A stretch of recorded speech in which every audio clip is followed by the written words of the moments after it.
Good afternoon, everybody. I am Vishal Reddy and I will be the moderator for today's webinar session. A very warm welcome to all participants of our fourth webinar session from the Youth Fiji Administration team. The topic for today's webinar is Developing Youth for the Future of Fiji, facilitated by the very learned Ms. Sharpen Fong. Before I introduce our guest speaker to us, there are a few housekeeping matters to keep in mind for the purposes of this webinar, which are as follows. Your mics will be muted throughout this webinar, and as and when feedback is required, you may raise your hands, which is a small icon in your taskbar at the bottom of your screen, to answer questions, and we will unmute interested participants who have showed their hand. 3 giveaways will be given towards the end of this webinar session, and the questions will be based on the discussions of today's topic. So please pay attention and take notes for your own personal growth and perhaps to walk away with a prize. There will be a form link posted to the 𝐕𝐈𝐁𝐿𝐵 community, which needs to be filled out and submitted by 9th October if you wish to receive a participation certificate for this webinar. Now, the form will contain an important section, which will be the lessons learned section, that you need to thoroughly fill and put in your own words the lessons that you've learned from today's discussion. We will be assessing those responses in deciding on who we give out the participation certificates to. Now, there will be a Q&A session at the end of this presentation. And we also have a photo session after the Q&A session is over. And you will be asked to turn on your webcams to be a part of the webinar participation snapshot. Now, I would like to move on to introducing today's guest speaker, Ms. Sharpen Fong. Ms. Sharpen Fong is a fellow of the Leadership Fiji 2005 program and is Leadership Chief Executive CEO. Sharpen is also an entrepreneur and founder of her own consultancy business, Inside Business Advisory. After a 30-year banking career, she decided in March 2019 to take the leap and venture into leading her own consultancy business. She has a wide network of established relationships from across Fiji, the Pacific, and globally, is a member of the Australian Institute of Company Directors and Fiji Human Resources Institute, and is an approved business advisor with Business Link Pacific. Sharpen enjoys learning and is a firm believer that learning is a lifelong journey. She has an MBA from the University of the South Pacific and has been studying Chinese in the Mandarin dialect language at the USP Confucius Institute since 2013. Sharpen was also a participant of the inaugural Emerging Pacific Leaders Dialogue in 2006 and led a study tour to the PNG Highlands.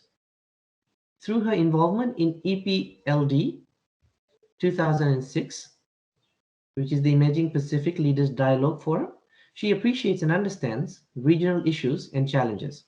Her global network spans from her participation at the Aspen Institute's Executive Seminar on Leadership, Values, and the Good Society, and the Resnick Apsan Action Forum on Fearless Leadership, where she found the opportunity to interact and learn with other global leaders beyond Fiji and the Pacific was invaluable.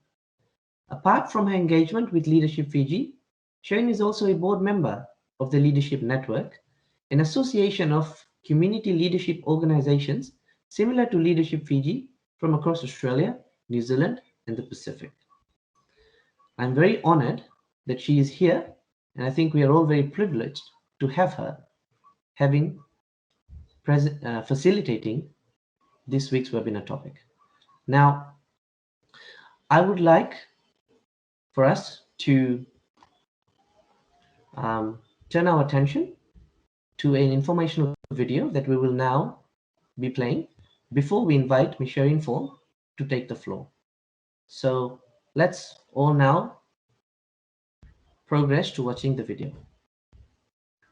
and enjoy this session.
The year 2000 was a trying time for all Fijians.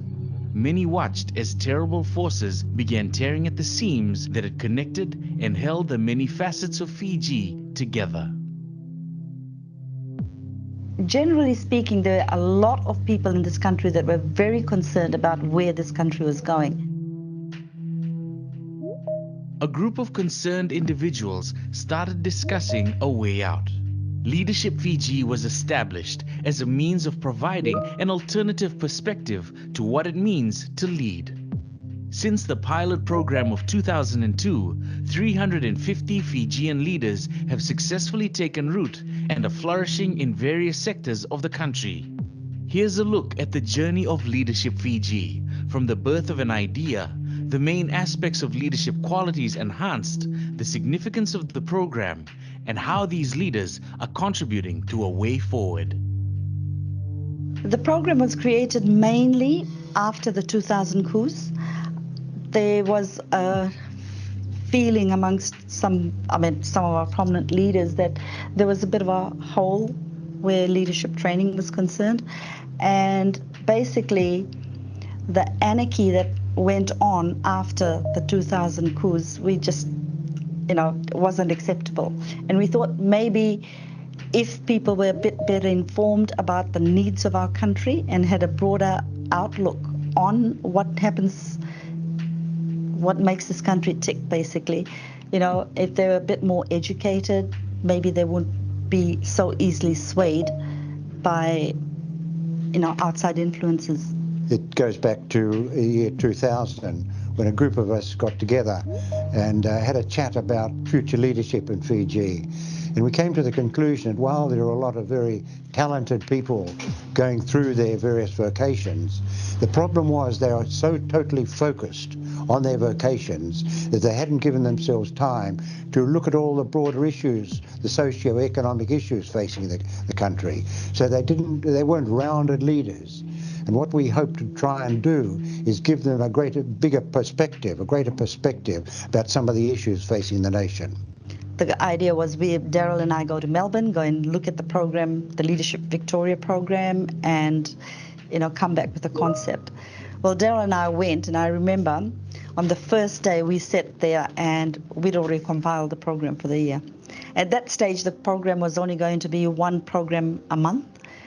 And it was really interesting. Once we started the program, the first year's group, after the first session, they turned around and said to us, one session a month is not enough. When you look back at the first, at least the first 5 years of the program, from 2002 to 2006, say, for example, a lot of those people who were in those years are now heading big organizations, and they're in places of influence, and they're significant decision makers in a lot of the different sectors of the country. So they're contributing positively to big, decisions that will move the country forward, and it has an impact in how the rest of Fiji is operating and in the economy and the social context as well. The program had sort of given me a wider understanding of the world, so to speak, rather than just the areas on which I was concentrating in the line of my career. I didn't realize how many factors contributed to Fiji. So you look at the tourism sector, the economy, and the accounting, finance background, the legal. Usually we only look at our own sector. Just before I did Leadership Fiji, I was away from the country for about 15, 16 years. So coming back into the country, I was then put into the program. So it really, the biggest thing, the impact it had on me was that it helped me put down my roots again, helped me really and very quickly meet with all different people from all different parts of society and make connections with them. And I sort of felt like I was like a potted plant when I was traveling around, and then I got taken out and then got put back in the soil. And the biggest takeaway, that's the feeling that I got out of it, was like I've been planted now and I could actually put my roots down. After going through Leadership Fiji in 2008, I went back to USP. I did my professional diploma in business leadership way back in 2013, and from 2014 I started doing my MBA. Leadership Fiji did that for me. It opened, like I said, it opened my mind to the possibilities that there are other things apart from the work that I'm doing, and I can contribute. With every class and with every engagement that we have, we take something away from that. We don't wait for the end of the year to walk away and say, this is what I've gained out of Leadership Fiji. I think Leadership Fiji is gradually building us. It's gradually opening up our minds to Fiji in its current environment, past environment, and it's putting thought into our head about how we want to see the future of Fiji develop. But I think the program did something more for me in that it got me excited about the possibility that I could be part of a leadership change. It also got me excited about the possibility that, we can do this. We can change society. We can put our principles and our core values into action to build something that's greater than us. At the opening retreat, you come up with a vision. So you're with a group of people who are working throughout the year towards achieving your group vision. And then that group of people will disperse and go out into their communities. And so you know for a fact that there's up to 25 people out there who have thought about what they want Fiji to look like in the future. And they've thought about it, they've done work towards it, and they're doing personally, you know that they're working towards achieving that vision. And it's all about Fiji in the future and what we need to do, and we're committed to it. I'm considering standing for the 2018 election, and I think the idea was conceived during my time at the Leadership Fiji program in 2010. I'm currently pursuing my postgraduate diploma in social policy, and by next year I'll be graduating with my master's in social policy. So perhaps by 2018 I would be in a better position to fulfill that dream, and at the same time as well link it back to our 2010 class vision, which was by 2020 Fiji will be economically stable, ensuring prosperity and equality for all.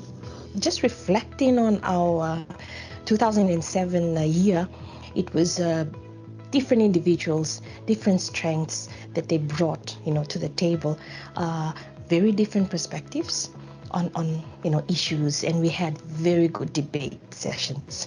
And at the end of the day, we would come to an agreement, whether it's to agree to disagree or, have a collective agreement on different issues. But I thoroughly enjoyed it. And I know that it has contributed to my journey as an individual and as well as our team. Everyone is totally different, and the difference is what makes us so unique. And the difference is what makes us very, very, adaptable. And the difference is what makes us change. Okay, so when there's no difference, there's no change. And when there's no change, there's no movement. And I'm talking about sort of people and generate people and any projects and things that you do. I think Leadership Fiji, and the advantage of Leadership Fiji is the experience that you get, the sectoral visits that you have, having to hear from different people, from different organizations, different sectors of the community. all in the one-year program is quite enriching, and that's something that you don't get out of a classroom environment or attending a university just focusing on the theoretical side of things. So the actual experience of interacting with people, leaders of the community, that's a lot more rewarding as young leaders growing up in the country. We have been sending 2 or more people every year into the program because we saw that when we sent our talent into the program, there came out even better people out of the program. So we continue to do that. And thirdly, what we saw is that the progression path that people had post completing the program was much faster. They had a more holistic view of the business, of the community where we operated in. So they came out much better than what they were. So it helped our business drive and achieve its objectives. I see it as a great opportunity for our people to go out and broaden their horizons. They are rubbing shoulders with business executives from all the different areas. They're visiting on the social side, places like the prison, FSC, so they learn their social responsibility. And it really gives them a much greater understanding of the macroeconomic and social environment that they probably wouldn't otherwise come over in their day-to-day work. It gives the people the opportunity to not only meet some of the business leaders, but to also discuss and debate. No matter what the environment is, it actually allows you to actually voice out things that you probably have questions about, and you don't actually feel the same way that everybody does feel about it. But what do you do to make a difference? So this program allowed us to meet with some leaders, some government people, as well as the other parts of the industry where you could actually ask those questions. And most of the time we got some answers. Some probably were not answered the way and the answers that you wanted to get, but at least you had the ability to question and get that exposure of being more closer to wanting to understand.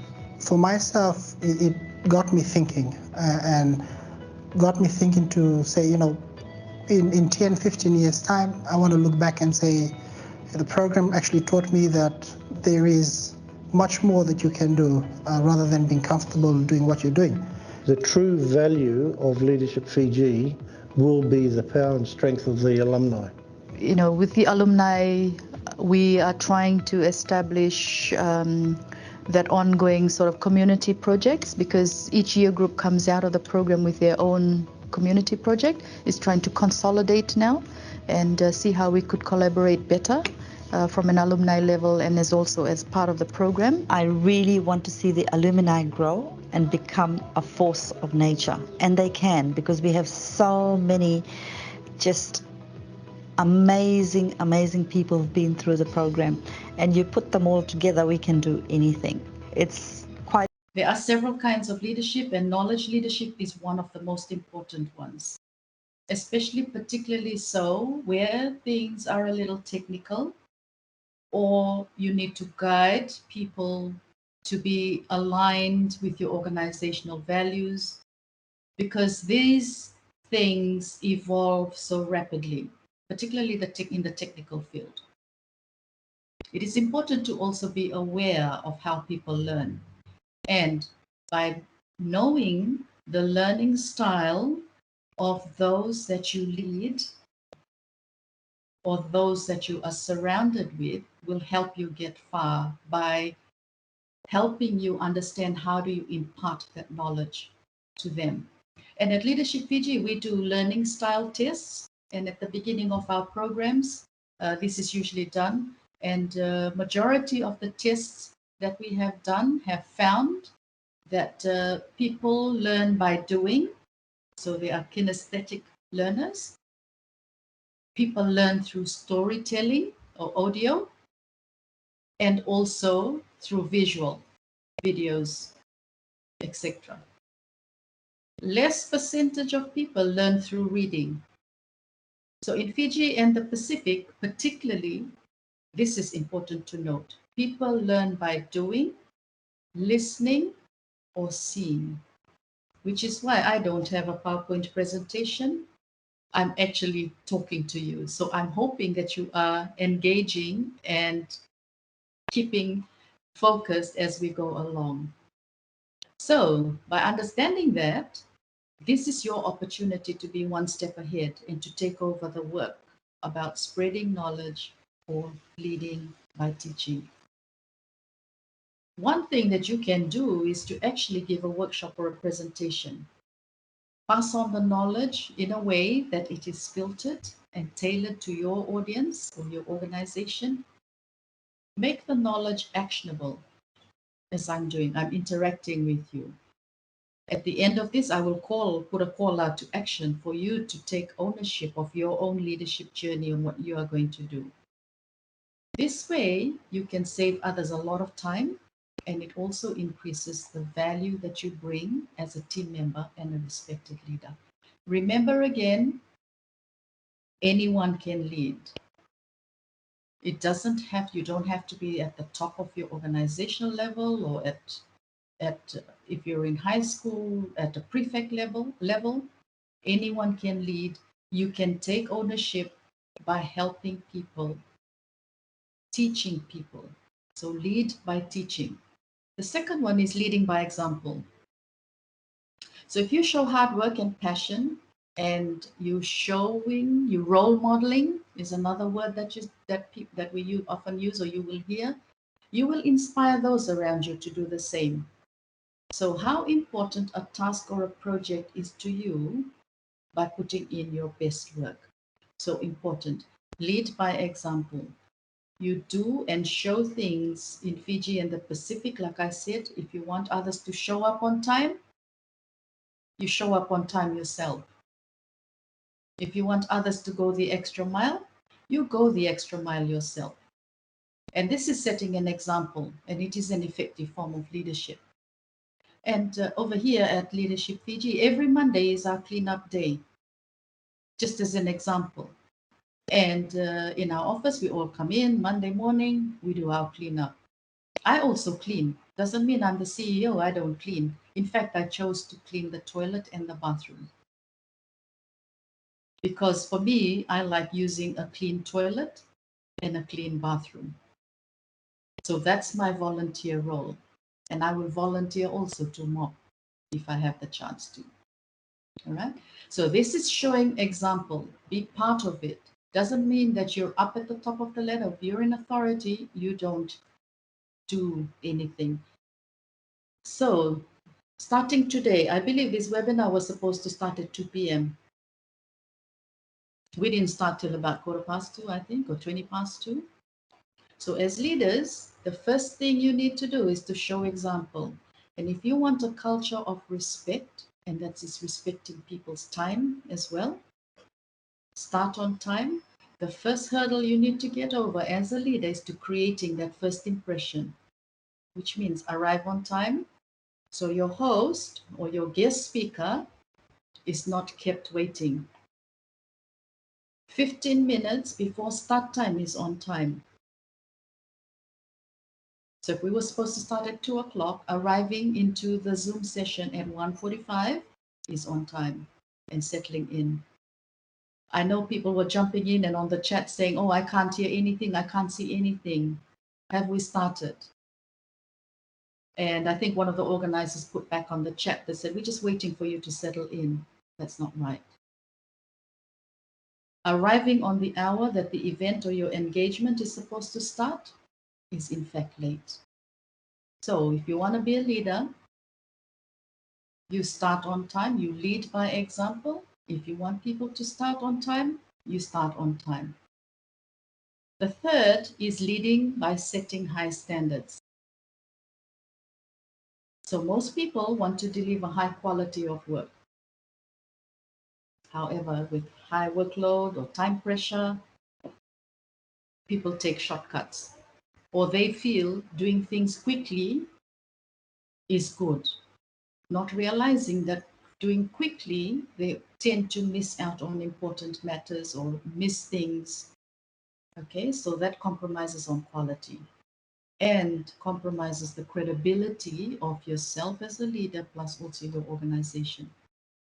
So they think that people rather expect them to finish quickly than to deliver high quality solutions. In these cases, it helps when you have somebody to hold them accountable and to encourage them and to remind them that they can do better than that. And for me, those that work with me know that it's not about doing it fast and finishing it quickly. It's about doing it right, first time, all the time. But be careful though.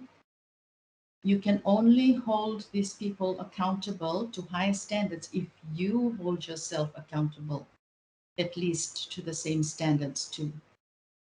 Otherwise, you'll not be credible. And in this sense, leading by setting high standards or leading by example are two sides of the same coin, as I mentioned earlier, and I'm mentioning again here. The fourth is leading by communication. And I call this clear, consistent communication, or 3 C's. In leadership is about clarity. You get clarity. In communication, you get the right culture. Okay, and culture is about the organization or within your society or within your organization. And I want us to think through the situation we've all just come through with COVID and how some communities, some people, maybe some young people also we were seeing were not adhering to instructions. Think about this in leading by communication. Which of the 3 C's? Was it clear? Did we have clear? Did we have consistent communication throughout that challenge that we had in terms of trying to adapt to a new way of living, a new way of working, and a new way of living within our society, within our communities, within our families as well. So there are some roles that are excellent for exhibiting leadership by communication, and no doubt these people are good at it. These are communications people or marketing people who will be good at communicating, yeah, because they have been trained or they're natural, that's part of their role. But for some of us, it takes a while. It takes a while for us to adapt. But if you think about those 3 C's, making sure it's clear, making sure your communication is consistent, and your communication is always, in fact, your communication is clear and consistent. So those are the 3 C's. There's clarity in your communication, which in the event, at the end, drives culture and change. So once in a while, always ask yourself if your activities or your team activities or whatever you're doing might impact other teams or other people. And always think it from their perspective. So that's something that I've always done myself. When I'm writing, when I'm doing things, I'm always thinking ahead on, okay, if we did this, what is the impact? If we said this, what do you think they would think? Perceiving, always look at it from the receiver's point of view before you structure any communication. And communication doesn't mean writing or writing an email. Communication means even talking. So imagine these activities that are outside your team, which might affect you, and try to find out more about these activities, like talking to people. Similarly, you might think or see things happening by or being done by other people or other departments or other communities in whatever role that you play in your society. And just proactively take the lead and go and ask them, if you're doing this, have you thought about this? So it's important to always take the lead and understand and talk to them. And I've always done this in my previous role.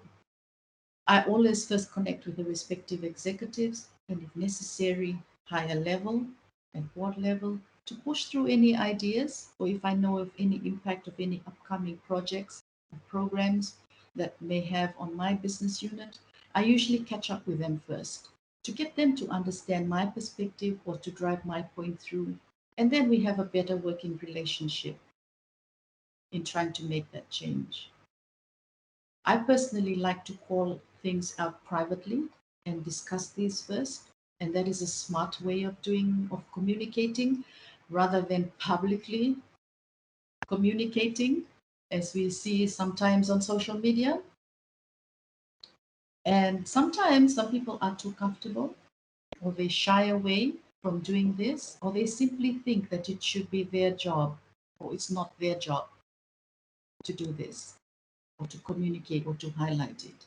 But with Leadership Fiji, we encourage you to speak up. We always encourage our participants to speak up what their thoughts are, what their concerns are, in a nice way. So you're engaging, not in a violent way. And that's what Leadership Fiji was first established, as you saw. Through the 2000 coup, people had no appreciation about our country. It led to violence, bloodshed, burnt shops, people losing lives as well. Okay, so that's, as a leader, this is your opportunity to create a lot of value and set yourself apart to become more credible, gain respect of these people.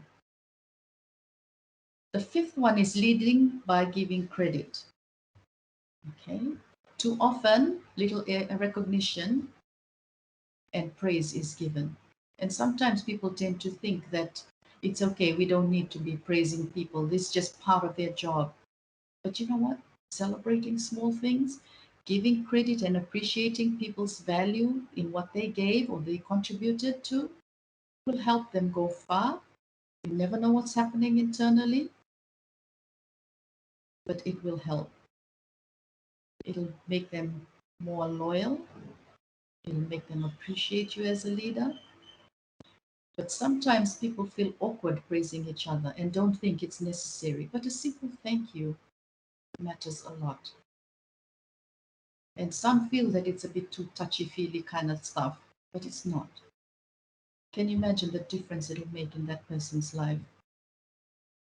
And I usually say this too to our kids. We have a kids leadership program.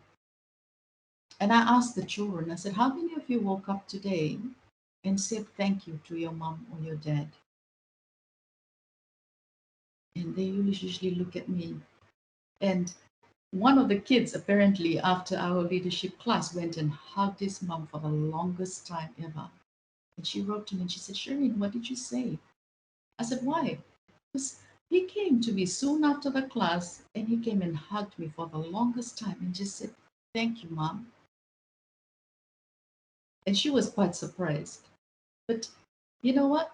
Even us as adults, we can do that too. How many of us have thanked our parents, our grandparents, our teachers, our bosses, or even thanked your team members for supporting you through a particular project or a particular program, or even simply helping you think about something that you didn't know about but helped you think it through. So simple things like saying thank you, please, really go a long way. And it always starts with you. As a leader, it's important to acknowledge that good work and the achievements, being kind to yourself, and that will naturally come out. So thank your family.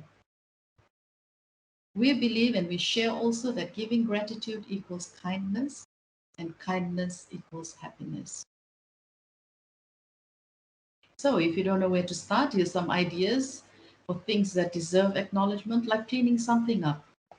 Someone's left something, don't leave it there. Pick it up and clean it up. If you found a piece of paper on the floor or in the lift, I usually do that. I pick up that piece of paper and I'll throw it away. I'll not leave it there.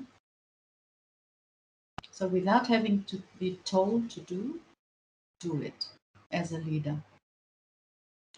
The other thing is having the courage to step up and moderate a meeting or to chair a meeting. Push yourself out of that comfort zone and try to do that and just think about the impact it has on yourself, plus also those around you or your peers. Writing a documentation that may be missing or some policy or process that there's a gap that is causing some loss within your organization. Organizing a team event. Take the lead, put your hand up. Checking out a new library and assessing it if it's useful for your team and sharing that also with your team. Sometimes we tend to think that we don't share knowledge, or people say knowledge is power. I don't believe in that. You need to share knowledge so everyone is learning. So if you do one of these every day And there's a lot of opportunities to give credit, but start by doing it yourself. And eventually you'll start that people will start mimicking your behavior or doing what you're doing. And they'll be more willing to do their best as well. So in a way, you're influencing that change. The sixth one is lead by going into hard conversations. Now, too often, people avoid this. But it's important to highlight in a nice way. And I'll give an example. We had a conference some years back, and up on the stage, it was like a panel discussion. And one of the speakers, there were three of them, and I was sort of organizing host, but I was sitting down as part of the audience. And it was so obvious that one of the speakers was on his phone throughout, while the other speakers were speaking. And when his turn came, obviously he put his phone away and spoke. And during the break, I went up to him and I said, you know what? I don't know whether you realize, but you were on your phone throughout that whole time you were up there in that panel discussion. You didn't listen to any of the other two panelists, but it came to your turn. You put away your phone and you stood up and did your piece. And he said, I didn't realize that. I said, yeah, well, I'm glad. I'm telling you, I hope that it doesn't happen again. And he really appreciated it because he didn't realize that what he was doing was simply rude. He wasn't listening. He wasn't being part of that. So for me, I was having that difficult conversation. And I wonder if how many other people would go up and say it in a nice way that something that they've observed may be damaging or disrespectful, but highlight it in a nice way. All right, so that's another way so these are the 6 different ways to exhibit leadership in everyday situations. And we can interpret the management gurus all the time. They have vision, there's more useful, there's more different ways. But I find these 6 here, if you personally start practicing them, you will get credible. You'll be credible as a leader. You will get the respect as a leader. And people will start to talk about how good you are as a leader. You will go far in your career, in whatever that you pursue. Okay, so just focus on that. Now, at this point, I will start talking about those 4 attributes that I talked about in terms of the adaptive leader or adaptive leadership.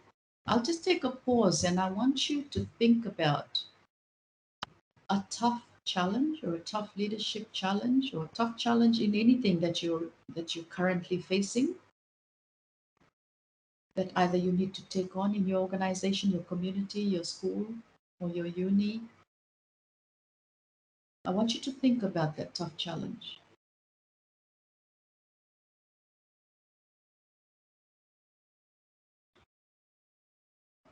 And I want you to just note it down, because as I go through these attributes going forward, I want you reflecting back to that tough challenge and how you can rework what you're currently stuck at in trying to bring people through that change. Whether it's you, or whether it's those in your family, or in your community, or uni, or work.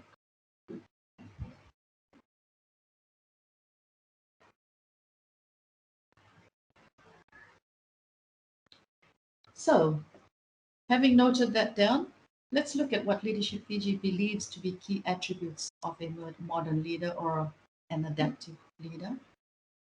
And in today's world, with the uncertainty, in Fiji, at least we know Monday the 4th, we all start going back to 70% gathering and all of that. But as we near the end of 2021, with COVID continuing to impact our lives and businesses, let's pray and hope there's not going to be a 3rd wave. The adaptive leadership model has gained popularity for a while, but it is especially helpful now. And this is what I want to talk about and share. that some of these lessons are built that I'm going to be sharing with about the adaptive leadership model, or being an adaptive leader.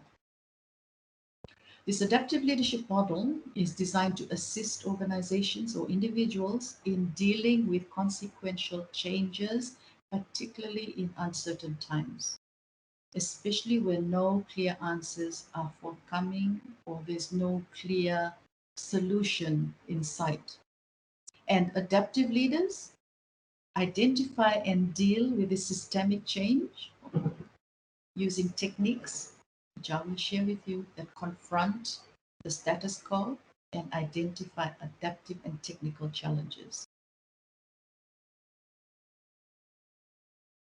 So the adaptive leadership model goes against the traditional model of problem solving. This particular adaptive leadership model, you first need to identify the technical component of it and the adaptive component of it. The technical relies on protocol, procedures, rules, technical stuff, regulations to solve them. The adaptive challenge is the one that's hard to focus or to get people on, because it depends on the dynamics of people. It's people-focused solutions. And what's more creative, solutions will strengthen the organization and ensure its long-term success. Okay, so if we look at it from that challenge, that tough challenge that you've thought about for yourself, whether you're facing it now in your workplace or in your life, think about the technical and the adaptive component of it. Now, I will give an example. We all know when you have a heart attack, or someone has a heart attack, they get rushed into a hospital, the doctors see them, they get rushed into surgery, right? They get either a bypass or a stent put in. In that particular problem, the technical part of that is the surgery. And what do you think is the adaptive part of that problem? And maybe I'll pause here, Vishal, and just get thinking, because I want them to pick up this particular concept before I move on. If anybody, I talked about the heart attack. The technical part was the surgery. What do you think is the adaptive part of that problem? And I shared about adaptive being more people-oriented. Behavior changes required. If anyone would like to give it a go.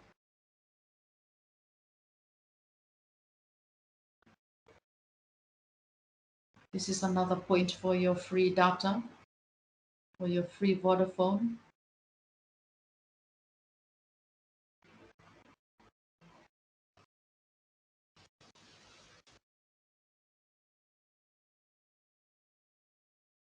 Anyone want to give it a go?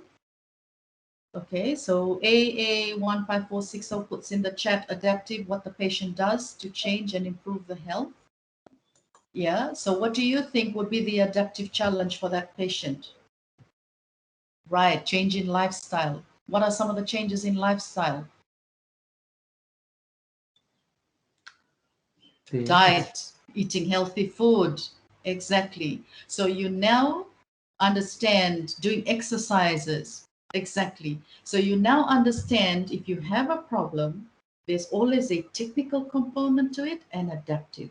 The technical one is easy. Go in, fix it, you're out, right? But then the doctor says you need something else that a person has to do. So those are behavioral changes. And those are the most difficult things to change, is the people. Changing the mindset. Absolutely, Vini. Changing that mindset is the most difficult.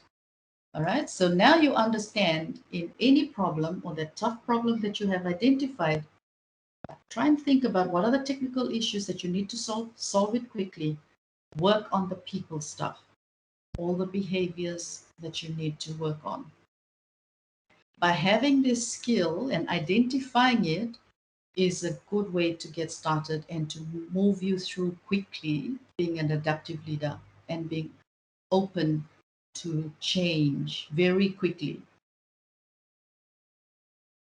Okay, so that's the first thing to understand is diagnosing the situation. Right? If you go back to the 4 points that I talked about is understanding and diagnosing the situation. So you've got the adaptive, and I mean, you've got the technical, you fix it, now work on the adaptive. So technical problems are clear. I mean, problems to the solution is, the solution to the problem is clear. Do this, get it done, move on. The problem is with the adaptive. So how do you move on with trying to get people now through that change? And that's what I'm going to be focused on. First thing you need to do is to move yourself out of the situation. Okay, so you fix the technical stuff. Now you have to deal with people and all of the behavior changes or attitude changes that you need to get through. As a leader, it's important to always separate yourself from the day-to-day or the dance floor or the factory floor. Try not to get too involved with doing the work at the lower level. You need to step out, step onto the balcony or hover around.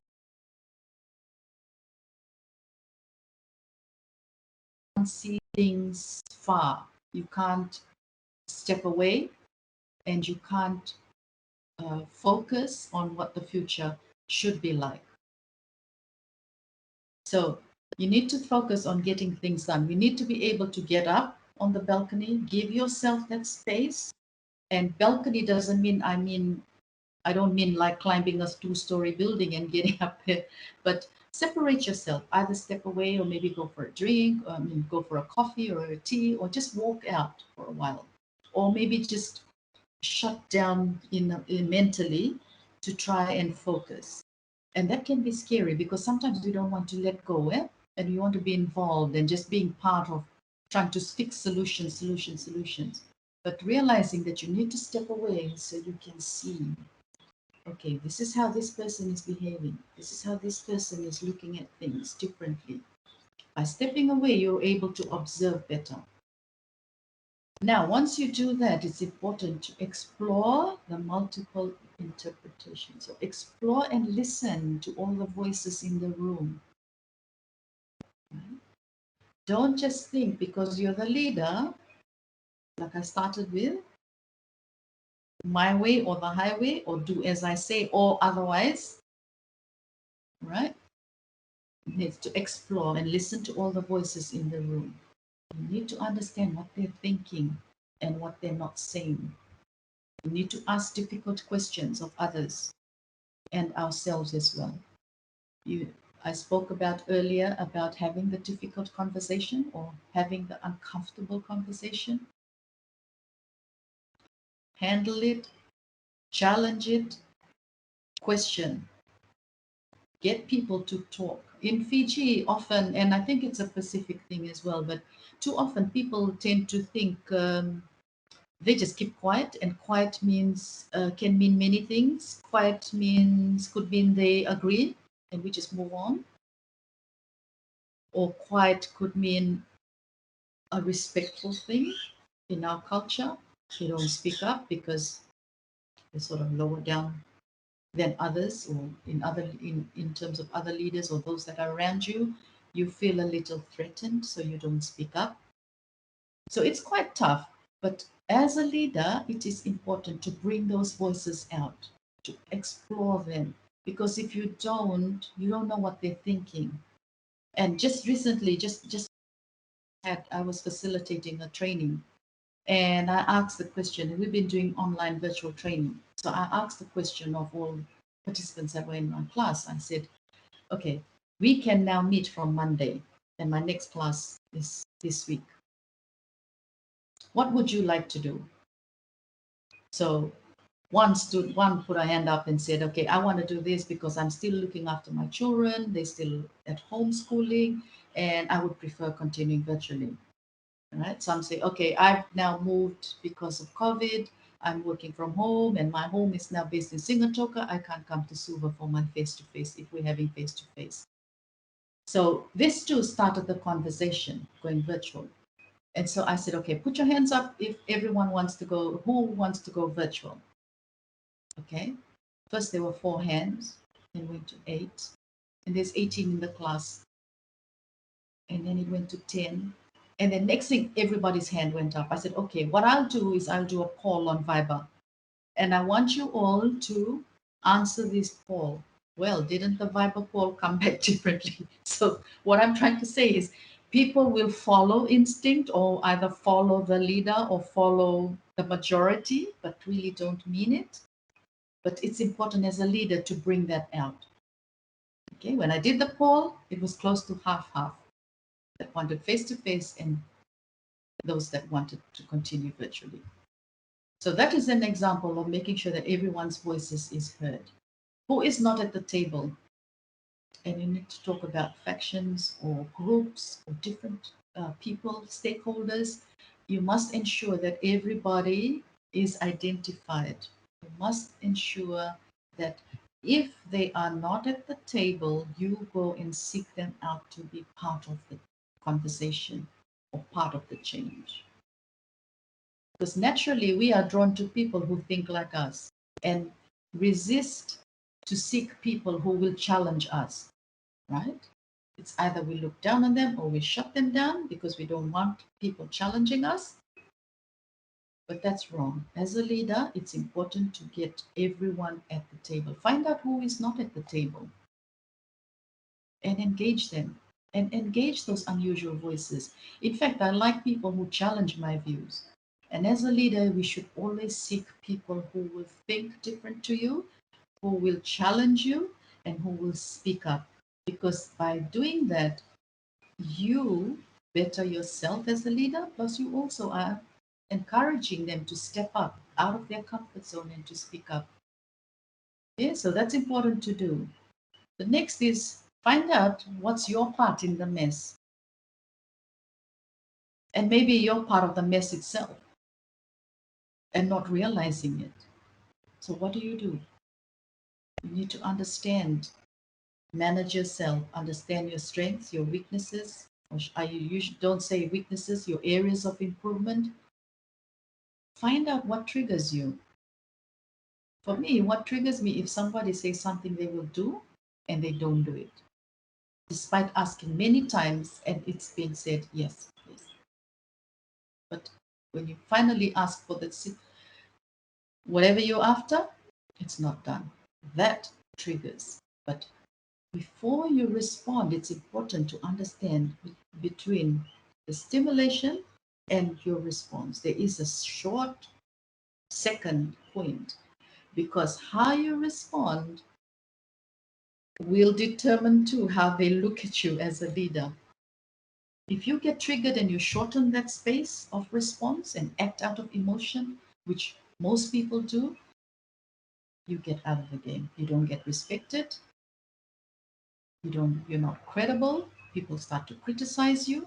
So it's important, again, step out onto the balcony, think about it, then respond.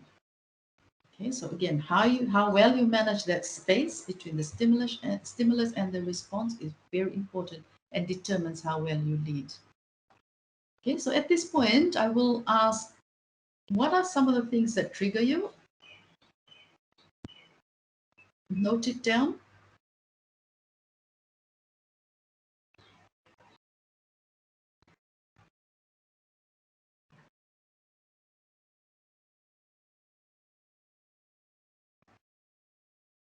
And if those things that triggered you, how did you respond to it? Did you respond out of emotion?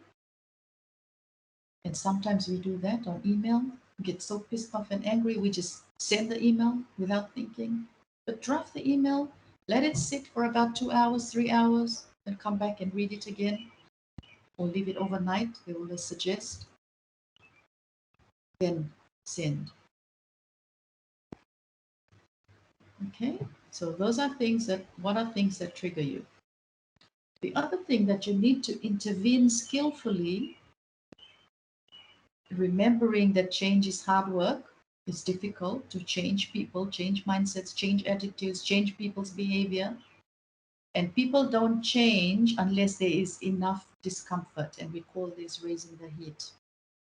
All right, you have to raise the heat a little bit, just enough so they know that they have to change or move along with the change and compel them to act. So as a leader, how do you determine and create that little climate of discomfort is important. Intervening skillfully. And it's your job to turn the temperature up and keep it just at the right level so the team gets productive, but not too hot or not too heated or not too much pressure where they will burn out and either leave or burn down or mentally break down. So it's important as a leader to be able to comfort the afflicted or afflict the comfortable. It's a skill. And how do you energize others? So don't be intimidated by the heat. We need to embrace conflict every now and then. All right, just remember, there's 5 possible outcomes in terms of conflict. The first is lose-lose. Both parties withdraw. You turn down the temperature, forget about it, let's just move on. Or one party wins, so there's a lose-win. One party wins, the other doesn't. Sorry, lose-win. One party accommodates the other but doesn't really want to change. Lose-win situation. A win-lose situation where one party forces the other one to change. And the fourth one is to compromise. You both give up halfway and you move on. But the best one is the win-win, where both parties complete the change process together. That's difficult to do. And again, if you're an ethical leader, you will always want to come out with a win-win, not always to win-lose. And we always find that with, particularly in business, you see it sometimes, they're cheating or they're packing. The other day I heard about some kava, they're pounders, kava pounders, putting in chicken feed while pounding kava or grog, which I thought was really unethical, or shall I say unhealthy as well, and cruel. But that's not good business practice. It's not a good business ethical practice. So that's the situation. This particular business owner or person who's doing that is always wanting to win, meaning they want to get more money, putting in less kava, adding in other stuff in the grog. It's tough, but always remember, you can always experiment, and experimenting is good because you're pushing yourself out of your comfort zone. Always try to push yourself out of your comfort zone. Experiment things. Remember, failure is good because by failing, you learn. What is important is to understand, though, that different strokes are for different folks. Different strokes are for different folks. People are different. Everyone will react differently as you bring them along with this change. So important to understand who is in the room, what voices are not heard, and bring them along. So energizing others, leadership is about that, is getting them to care, to take ownership about the change process, understanding their why. Okay? He who has a why to live for can bear anyhow. He who has a why to live for can bear anyhow. So you need to meet them where they are at. Not force them to where you want them to be.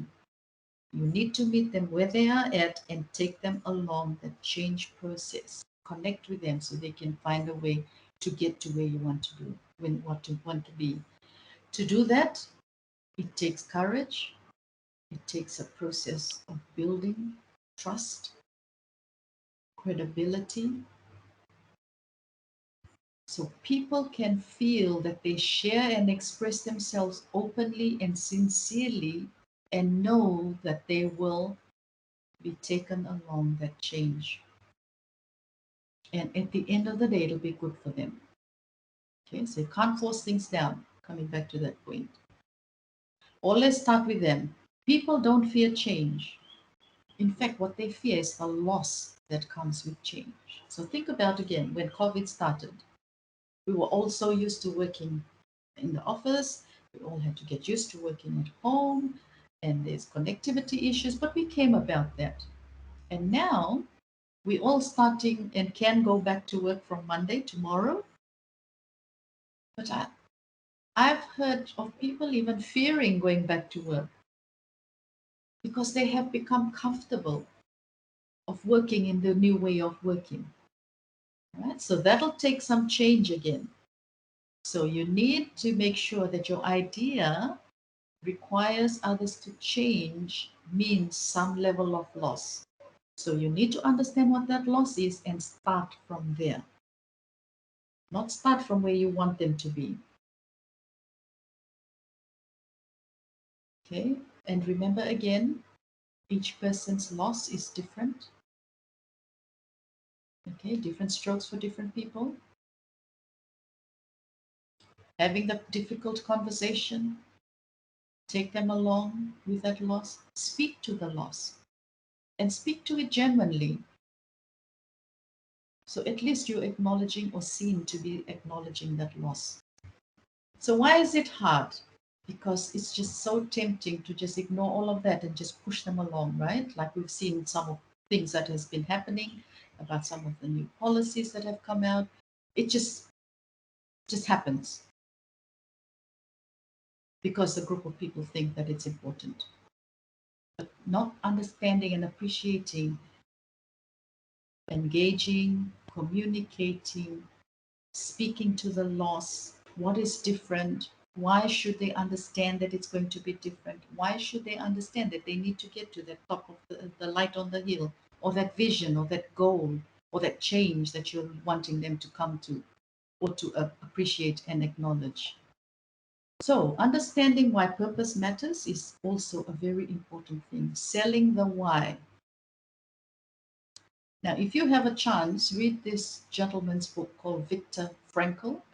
Viktor, V-I-C-T-O-R. Frankl is spelled F-R-A-N-K-E-L. His book, Meaning of Life, he shared in his book called A Man's Search for Meaning. And Viktor was taken into the concentration camps. And he survived.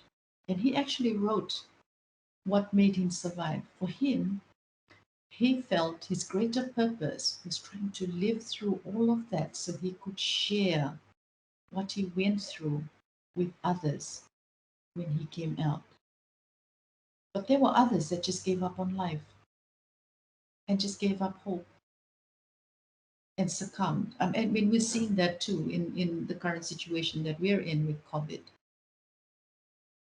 So establishing a greater purpose for yourself and your team means they will tolerate the heat, they will understand the discomfort, but as long as they know that they are on the road to that final outcome, that final goal.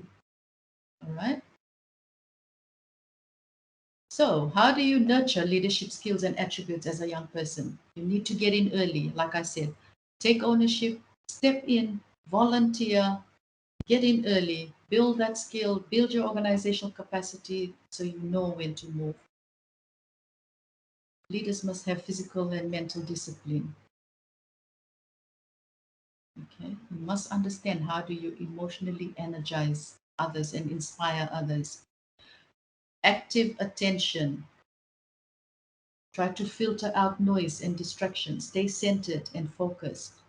Try to see who's not talking. What are the patterns? What are the underlying concerns? And be ready to help and to prepare people through that change. It requires patience. It requires a lot of storytelling and listening, active listening, not listening to answer, but active listening, absorbing that, and being humble. You must be the leader who will act with courage. You have clear intent, you have authentic, engaging, and you will find that you will be trusted. Okay, so how do you sharpen your future leadership skills? So here's some recommendations. Like I said, immerse yourself, go out and seek these changes, go out and look to put yourself into uncomfortable situations, force yourself, because once you get out, I always tell even our leadership, kids leadership program, when you start to feel a little bit of butterfly in your stomach or something, that means it's a good sign. It's good because you're feeling uncomfortable. So push yourself to do it.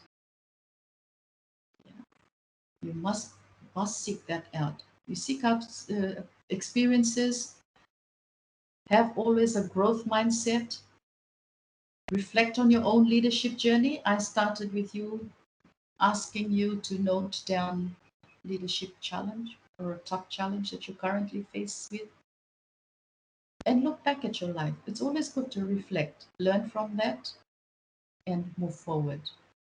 Always returning to the present with better insights to develop your skills about how you see yourself going into the future. Okay, so the future holds both danger and opportunity, but I always think danger and adversity, always an opportunity. Never look at it as always something that's not right or you lose hope on. But think about it and have that growth mindset that if you're put into a problem or there's a situation that you have to deal with that's either a risk or a situation that may be like what has happened now with COVID, always think about what's the opportunity. For me, with my consultancy, I quickly switched to doing online facilitation of programs. That's one way. I even started doing facilitation of my consultancy online. And my clients are liking it. And in fact, I'm picking up clients even from the West now. I don't have to be only based in Suva because word is getting around. Okay. With Leadership Fiji, we did that too. We went virtual. And we had people from last year when we had a couple of programs that we had run. China, Australia, New Zealand were dialing in and being part of that. So we didn't just close shop, but we took up the opportunity to go digital and to share our training. We did a training for foreign fisheries in the Solomon Islands as well, virtually. Okay, so think about that. Always thinking ahead, learning what the future leadership skills that you'll need, always thinking about what you can do differently. Okay, at this time, I'm going to put a call out to action or a call for action for you, and I want you to note this down. And I don't know how Vishal and you guys are going to assess this, but it might be good if they could give it back to you, sort of like as an action plan, but I don't know how you're going to measure the outcomes or evaluate the outcomes. I want you to push yourself out of your comfort zone. I want you to identify what you're scared of doing, what you're uncomfortable doing. For example, I know a lot of people don't like speaking publicly. And if one of you are on these organizers, then maybe the next one, Vishal, you don't facilitate and pass it on to someone who feels uncomfortable or shy away from moderating or facilitating. So I want you to push yourself out of your comfort zone to seek that new challenge, that unfamiliar, uncomfortable situation, and I want you coming back again to that to that leadership challenge that I started off with, that I asked you to write about. I want you to think about that and to separate what's the technical component of that issue or challenge you have from the leadership component. And I want you to write down some solutions on how you're going to go about with the adaptive way of looking at your challenge. Not the technical, technical's easy, the adaptive. And I just shared with you some of the ways in which to do that. Okay, so with that, Vishal, I'm happy to take questions. I have gone a few minutes beyond time because we started late. And I believe this session will finish at 4. I'm happy to take questions. That concludes my, thank you for listening. That concludes my presentation or my talk. All right, thank you very much, Ms. Fong. I think that was really good, very informative, and I for one have picked out a few things that I'd want to work on. Guys, we are all open, so we're open. The floor is open for questions now, and what we'll do is we will look for a raise of hand, and whoever raises their hand first, we will unmute you, and we will enable your mic and ask you to unmute yourselves. And you can ask your questions, and it can be an interactive discussion for everyone. Please feel free to ask anything you'd like. No question is right or wrong. In fact, it can help somebody that you may not even know you're helping someone with. So please ask what you need to ask. And if you're not comfortable coming on mic, you can put your questions on the chat, and I can read them out for you. Okay, we've got our first person, Umul Hassan. Can we please enable Umul's mic? Umul, as soon as you're enabled, please unmute yourself, and the floor is yours. For your important sharing of leadership this afternoon. Yes, I would like to ask about how we can maintain our for our sustainable leadership if we're still searching for ourselves. Is there any diplomatic solution with it? Thank you so much. Well, could you elaborate a bit more on what you're saying about sustainable leadership? You're saying you can't find yourself. Could you just explain a little more on your situation, or maybe explain your challenge? That'll help. All right. Maybe like 2 until 5 hours, 5 years ahead, we have our challenge or any hopes that we can pursue with our dreams. While we are searching for ourselves, is it possible if like us, maybe 20s years old, that can be us pursue for our dreams? Is there any solution for that? Because sometimes we just like up and down to find out our self solution to pursue our dream. I think it's like general journey for ourselves. And then sometimes we find out like obstacle. Let's say maybe if somebody wants to be a doctor, but they still find out what kind of doctor they have to achieve or kind of steps.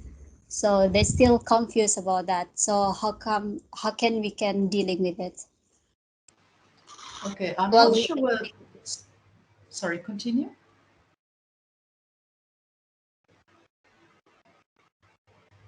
Have you finished, Umul? Yes, thank you, Okay. thank you. Okay, so I'm not sure whether it's a leadership challenge that you're faced with, but being a young person, and I can just only share my experience,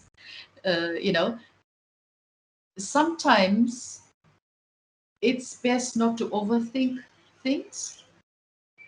And I know that you're talking about your studies and your future and all of that.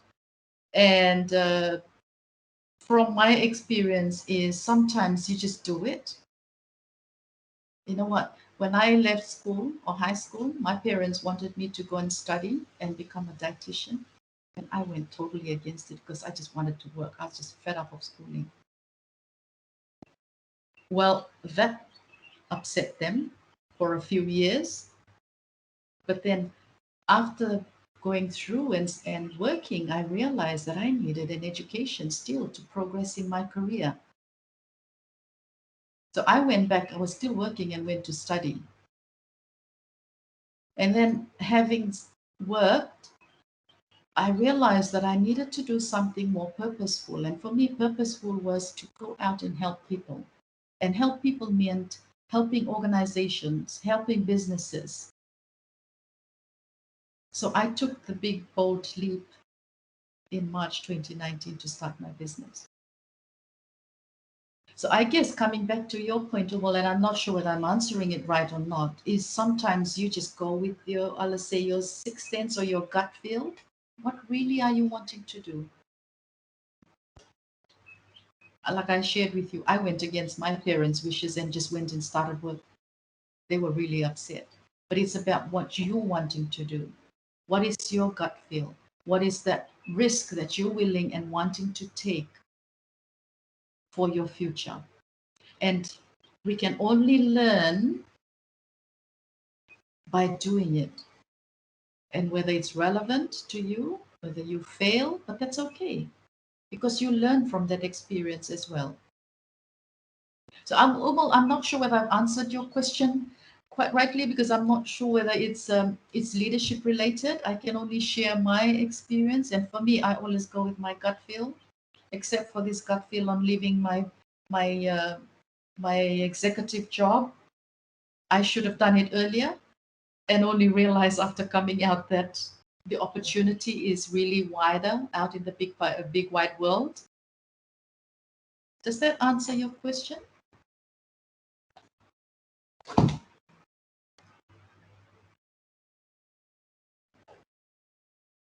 Okay, so she gets that. Okay, thank you. I also wanted to just share, Vishal, if you don't mind. This morning, this popped up on my LinkedIn, and I thought it was really good for. And I'm a firm believer of the universe connecting. This popped up on my LinkedIn. As a leader, you have an incredible opportunity to change someone's life every single day. Leadership is never about tearing people down. It's all about helping people to become the very best version of themselves. And I thought that was a powerful thing and very relevant to what we're talking about here. Happy to take another question. Thank you, Ms. Fong. We've got another participant who's put a question through the chat, so I'm just going to read that out to you. This is from Vera Nicey. I would like to just ask on how can I be seen? Well, she said thank you to you first, Ms. Fong, so there's that. She said, I would just like to ask, how can I be seen or viewed as a serious leader when doing a project with peers, but I do not want to seem harsh towards them when they do not do their assigned work? Yeah, coming back to those points, Verniasi, do what you want them to do. That's the only advice I can give you. Okay, if someone is not doing their task, and I know you can't do everybody's task and do all of it, but at least take ownership and do something that they're not doing. And if you do it, you know what? In a way, you're making them feel guilty that they're not doing what they were assigned to do, but you've taken it on. You're taking ownership, you're taking leadership by doing that particular task or project. So I'm a firm believer is do as you want others to do. Leadership by example. By doing that, they will see that you are doing, and they will eventually pick up on what they have to do and deliver on. That's the only advice that I can give you. It can be a lot of hard work, it can be frustrating, but for me, I would do that. It's just pick up on it and just do it. Take ownership, because at the end of the day, you don't want your project or whatever program that you're working on to crash or to fall over or to fail, right? So just do it. Again, take ownership, just do it. Answers your question. I think it does. It's fairly. I think that's pretty good. Ms. Fong, there is another question. I think this is quite a general one that a lot of people will probably struggle with. So I'll read that out to you. This is from Dolly Kumar. I am always described as a supervisor who is too much of a friend to my team, and that's why my team doesn't have the respect for me or value what I say and make mistakes a lot. How can I improve on this? I just have faced with some very hard or harsh leaders, even though I am grateful for them as I learned a lot along the way. However, I don't want my team to go through that, so I try to be a friend to all of them. However, my supervisors and other members think I become too friendly. Yeah, you have to draw the line. All I can say, Dolly, draw the line. Work is work, friend is friend. Do not mix the two. That way, even your friends, even I have done the same. I've got friends at work, but they know with me, work is work. They will not play up with me. But when it comes to socializing, that's after hours or that's beyond work, that's different. But they cannot expect that because we may go have a drink together or have a coffee together, bring that into the workplace and expect me as a leader to allow them a bit of leeway and give way and favoritism. So it's important to understand and draw the line, the difference between friendship at work, with work, so you don't have this problem. I hope that answers your question, Dolly. Thank you, Ms. Fong. I think that's pretty relevant, and I agree with you. I mean, I personally have faced a bit of this sort of issues with, my own professional career as well. And I agree entirely. There has to be a line drawn, you want, as much as you want to be an inclusive leader, you want to make sure that you're approachable, your team can confide in you with their challenges, their problems, but that does not mean that, they can slack off when it comes to delivering what is expected of you and your team. So it works in a balance. You have both. You be an inclusive leader, but you need to draw a line and then be stern when you need to. Okay, so we've got one more. I think this person has a few questions, so we'll try and quickly brush through them. Andy Tui, she has asked, question number 1, how do you balance the cultural aspect of respect for leadership and dissent in opinion with those in leadership? That's a good point that you've raised there, Andy. When you say dissent, I don't think it's about dissent. And I mentioned this about silence when I was talking earlier. So it's important to highlight your concerns in a nice way, in a respectful way. But being silent may mean that you're accepting what is being passed down. So, and that's a fine line, particularly in a cultural or traditional leadership perspective. So if you're faced in a situation like that, where, and you sometimes have to respect the traditional leadership setting in a work setting, I would recommend that you speak to somebody else who doesn't have that that relationship with your traditional leader. If you can't question, then you find someone who can pass on that message for you in a respectful way. But at the same time too, in my view, again, traditional leadership should not be brought into the workplace leadership context, but it can become difficult.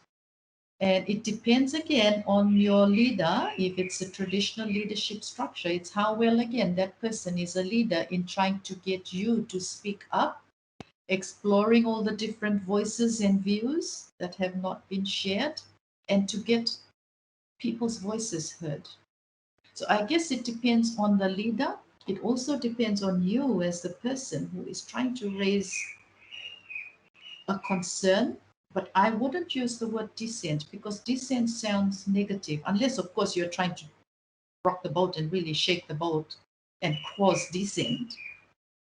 Then that's a different story. Then that I wouldn't recommend that, because, like I said, being a leader is, gratitude, giving gratitude, being kind. Kindness equals happiness. So you shouldn't be doing that. But I hope that I'm answering the question about if you feel that you can't. And I wouldn't say pass the buck or pass the monkey, but find someone who can speak on your behalf. But again, it depends on that leader. on the traditional link. If that person is a good leader, he will engage and he will ask you to speak up and to highlight any concerns or issues that you have. I hope that answers. I think there was one from Hanissimo.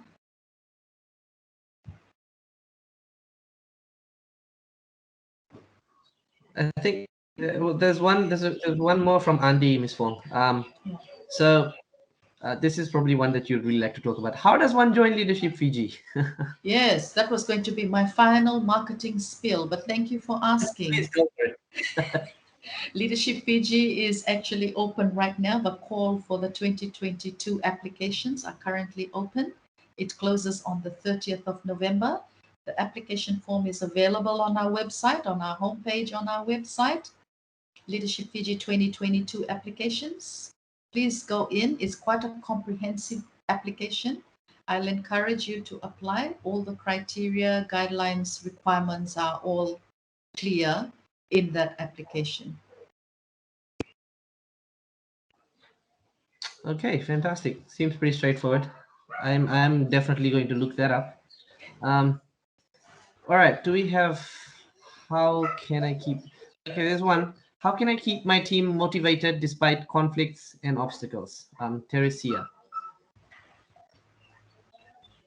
You want to explain that a bit more, Teresia? What do you mean, conflicts and keeping your team motivated despite conflicts? You want to just share your story a little bit more, your experience? Yeah, Teresia, if you'd like to take the floor, please raise your hand. We'll allow you to speak.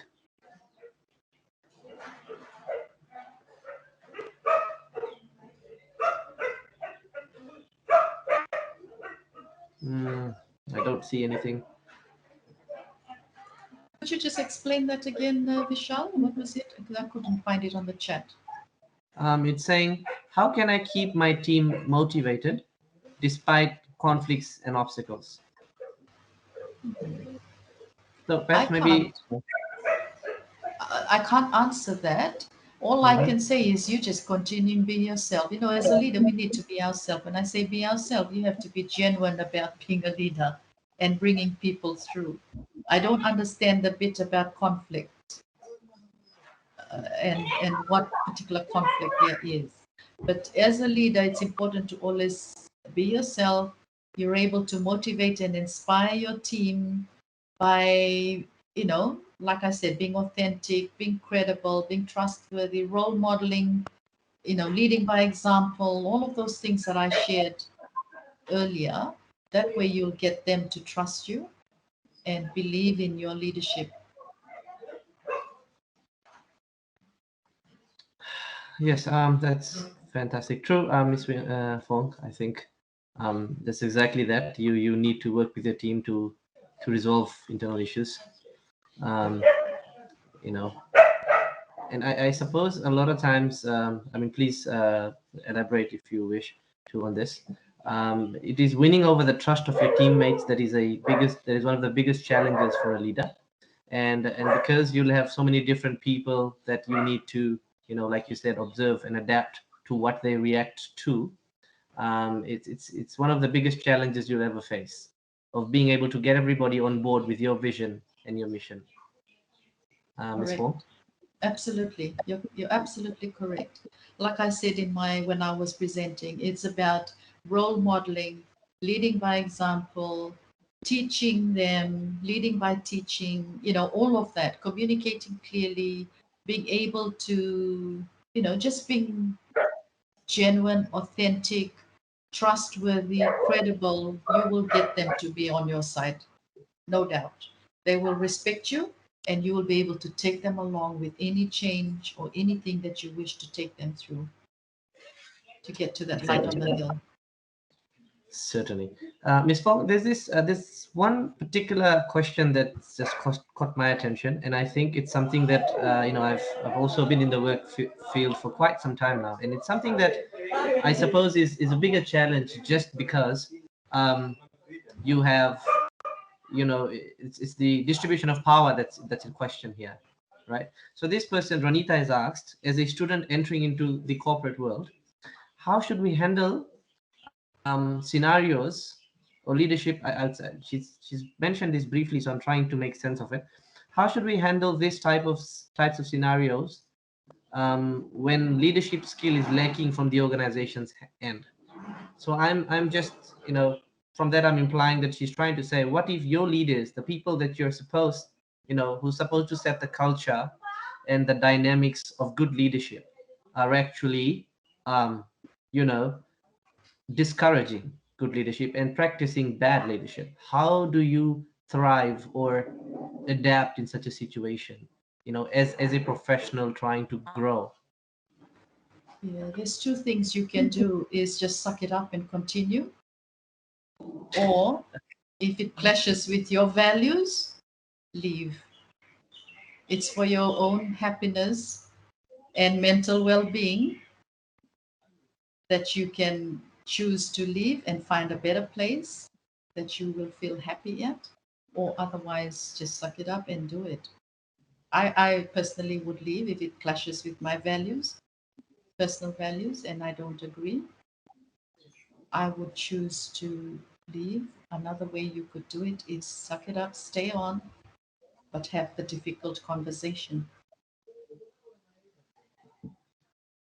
Thank you for that, Ms. Fong. And yes, again, totally agreeing with you there. In my experience, it's been the same thing. You won't always be in an ideal institution which also encourages and supports your values as an individual or as a professional.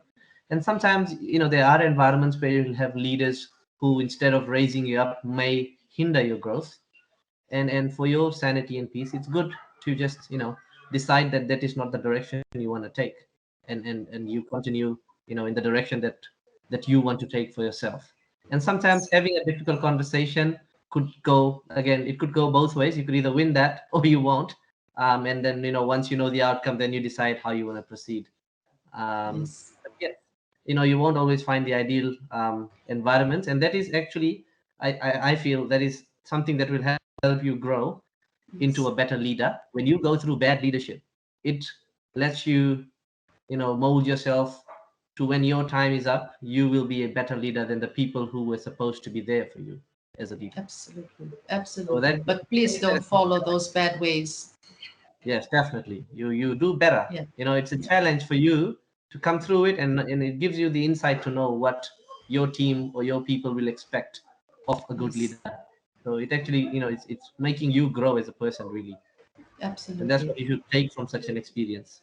Yeah. And look at it as an opportunity to learn to not do that and learn to better yourself. Just look at every bad thing or adversity as an opportunity. All right. Well, sorry, Ms. Fong, are you done with that? Yes. Yes, I'm done. Thank you. Okay, fantastic. Well, Ms. Fong, from the Youth Fiji administration team, and the audience and all of the members, I'd like to give you or extend to you my heartfelt gratitude. I believe this was a fantastic session, and you've given us some good insight about both becoming a good leader and at the same time being able to identify good leaders in your own workspaces, your own environments, that will allow you to grow under the right mentorship as well. And I hope that you'll get a lot of feedback from this forum, and people will come to sign up with Leadership Fiji and with your vision to actually grow as individuals on a different platform. So again, thank you so much, and we hope we can do more sessions with you in the future on other topics that are of importance to our members. Yep, sure. Thank you. So with that said, we're now opening up questions and answers. And so what we're gonna do is we're gonna do some giveaway questions. And because we're short on time, we probably won't do 3, but that's all right. You've gotten enough knowledge from this session. So what you'll need to do is, once we ask the question, please have your mouse ready to click that hand button so you can win something. All right. And our first question, and then we'll call out the name of the person we see first raising the hand. And it's only after I finish the question. Please don't cheat. Okay. The first question is, What is the current mission statement of Leadership Fiji? I'm watching, guys. Christiana Theo. Can somebody please unmute? Christiana, please try and unmute yourself. Your mic would have been enabled. Yeah, is it developing and enhancing the qualities of leaders in Fiji? Fantastic. You have just won yourself a reward, and we will tell you later what it is. Okay, thank you. Well done, Christiana. Thank you for joining and playing. All right. The next question, that was very good. Again, guys, please be ready, is who can become a leader according to this session?